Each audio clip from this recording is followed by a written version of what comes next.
Hola chicos, somos Sergio y Julia. ¿Habéis visto esta impresionante panorámica de Barcelona desde los búnkers del Carmel? Este viernes descubriremos la parte alta de Barcelona.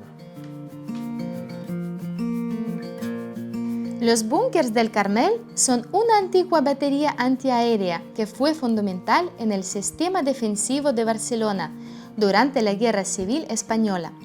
Ubicados en lo alto del Turó de la Rovira, a 262 metros por encima del nivel del mar, son un perfecto mirador sobre la ciudad de Barcelona, con una vista panorámica única de 360 grados. Este viernes con Karina visitaremos los búnkers y descubriremos su historia.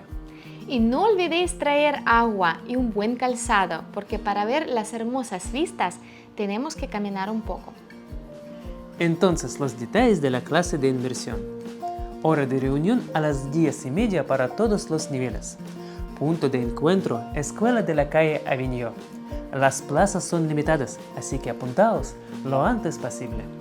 No olvidéis que todos los viernes a las 12:30 continúan las clases de baile.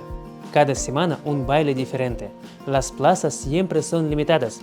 Y a las 3, junto con Luis, continúan clases Descubre Barcelona.